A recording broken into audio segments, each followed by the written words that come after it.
Өзбекстанға барып келдіңіз ғой, көкпарға. Иә. Енді аты шулы көкпар болды енді.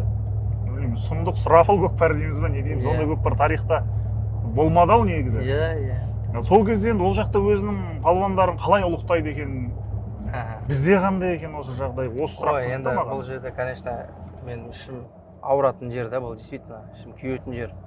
Өзбекстанмен салыстыратын болсақ, ол жерде шабандоз палуанға деген құрметті ол бөлек бұл жерде. Олар действительно признавать етеді, шабандоздар құрметтейді, қандай үлкен құрмет көрсетеді ол жерде. Ол жерде жоқ, бізде мысалы Ерсайын, Байдыбек или Ғалымжан салса, постоянно осылар салады деп көре алмай нетеді. Ешкім құттықтамайды да біздің палуандарымызды. Ол жерде олай емес. Ол жерде Руслан бар, Сайпы бар, Мірлер бар, Бобыршақ бар мысалы. Ол жерде олардың футболкаларын, нелері, фанаттар бар ғой, футболкаларын киіп алып келеді. Көп плакаттар, футболдағы сияқты плакаттарын алып, үлкен плакаттарын алып та сөйтіп айғайлап, қошеметтеп сөйтіп жүреді оларды. Действительно фанаттар жақсы көреді оларды.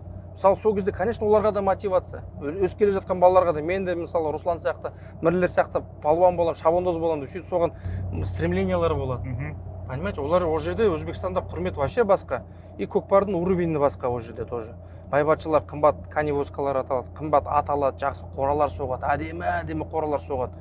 Ақшаны соған бәрі жаратады да оларда. И көкпар бергенде мысалы уже Байтөре деген кісі бол, 3 жыл жоқ, енді мен бардым, 5-6 жыл болды көкпарларына барып жүрген. Соңғы міне 3 жыл үлкен салымдар болып жатыр. Біздің салымдармен салыстырмайды. Бізде мысалы ең үлкен көкпар там көп болса бір енді 30-40 миллион болған шығар. 50 миллион дейікші, 50 миллион теңге. Ол жерде енді былай қарағанда соңғы көкпар 1 миллиард теңге болды. 1 миллиард теңге салым болды. Сондай көкпарлар болады. Ол сонда енді бай адам жалпы бір жылда осылай көкпар беру, елдің батасын алу жалпы.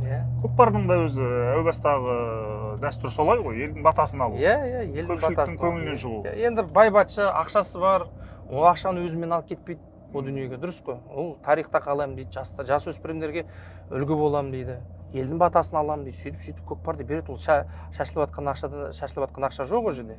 Просто ол сол спортты жақсы көреді ол. Сол үшін бұл көкпарды береді.